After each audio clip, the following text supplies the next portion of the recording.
The Starfield leaks coming out recently are insane, with a credible leaker coming out saying that we might even have a showcase or announcement this week. We're also going to talk about the depth of the game and just how many planets there actually are. The reason being is there's been so many dates for Starfield leaked, with March 23rd, then June 29th. We've had a bunch of dates for Starfield put out there by a bunch of credible leakers. Even GOG themselves put out a date. There was a date on Windows Central. There was a bunch of different dates that have been talked about. Now, with all the leaked dates, etc., and everything that's come out, they do think, and at least a lot of the leakers have come out and said that it will probably still come out in Q2 of 2023. And given that March 23rd and June 29th kind of fall around that area, maybe a little bit later, it does quite make sense. Now, for example, we did have GOG come out and accidentally put out that the game would come out on the 29th of June, but then they came out with a full press thing and said that, no, this is just not right, this was a placeholder date, which does happen with a lot of games. Now, we did have someone come out on Twitter named Odafield, who is a reputable leaker from 2018. In fact, he was the original leaker of Starfield, the original stuff that came out about it, and his tweet recently just said that it's happening.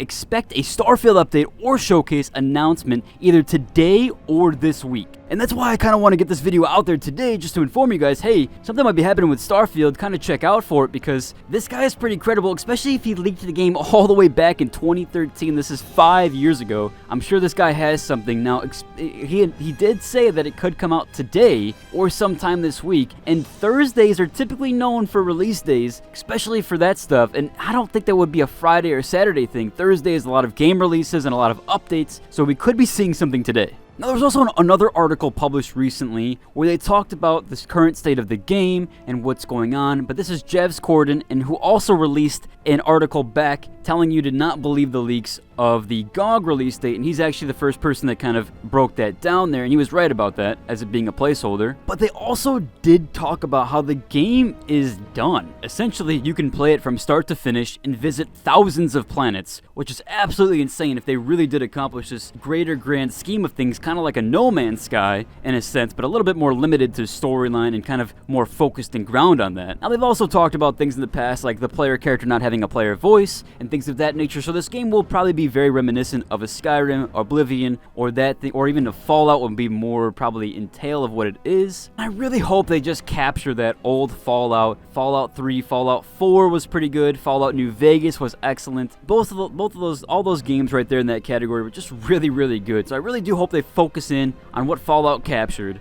As Fallout 76, I did enjoy. In fact, I played it quite a bit. I don't think I have any videos on this channel, but I did play it quite a bit back in the day on my Xbox. And that game had like a host of problems.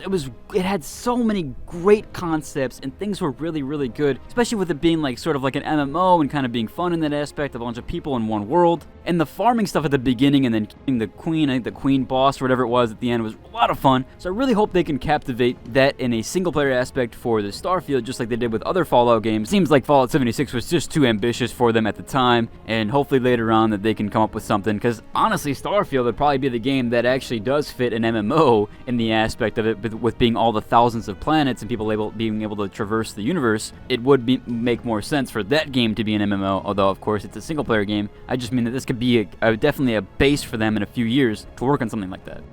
Now, there was, remember that back and forth of Starfield becoming an Xbox exclusive and all that jazz, and now it's going to be an Xbox exclusive to that platform, but it also will be on PC, so PC and Xbox will still get it, just not the PlayStation. And there was an article published that Starfield could be the Xbox exclusive that saves the Series X. I know the Series X was having a bit of issues with sales. A lot of people were buying PS5s, whether it was for Hogwarts Legacy, which we just covered on the channel a ton, or any of the other host of exclusives that Sony's been buying. And just bringing up some of the older games here, some people were talking about what actions have consequences in certain games, and one in particular was for New Vegas. And this list is massive. I remember there being a ton of stuff with Fallout New Vegas in that every decision affected your gameplay. Whereas with Hogwarts Legacy and these other recent games, like, Cyberpunk I still think was an amazing story game, but it just didn't have that RPG aspect to it, and neither does Hogwarts Legacy. I think it's a kind of a false marketing for Hogwarts Legacy to pitch themselves as an open world RPG. The game is not an RPG at all in any manner. It is kind of just a linear story, and your decisions don't really matter too much aside from a few quests. So I think that they need to relabel that. But just going through this list is so long to cover for just New Vegas in particular, not even the other games. There is so many things in Fallout New Vegas that mattered, and so I really hope they do drive and bring that to Starfield, because Starfield, being that this like greater scheme of all these planets and all this atmosphere, kind of like how like I said, No Man's Sky is, it will be crazy to see some of those influences, if they are there, maybe even affect entire planetary systems, entire planets. That would be awesome to see. Because I don't know if you remember, in Fallout New Vegas, you can blow up one of the cities, I think it is, or maybe that was Fallout 3 or 4, but there's like a city that you can blow up, and that like changes the entire game, basically like removes this entire city out. So imagine you blow up an entire planet, and it just completely removes the planet from the solar system. That would be absolutely insane.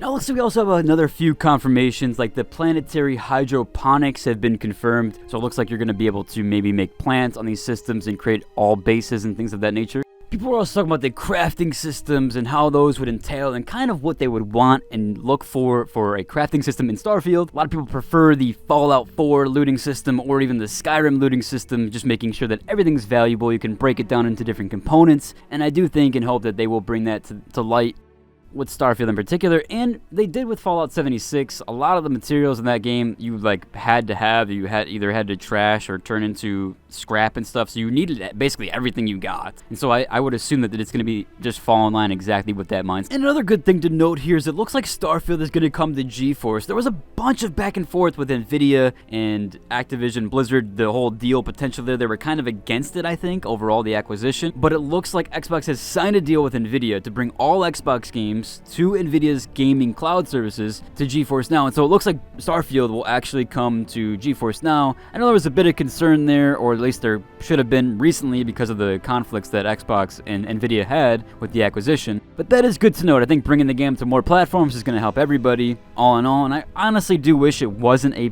Xbox exclusive. I do wish that PlayStation got it, just like I didn't wish that the Hogwarts Legacy PlayStation 5 exclusive quest should have been just exclusive to that platform. It should have been on every platform.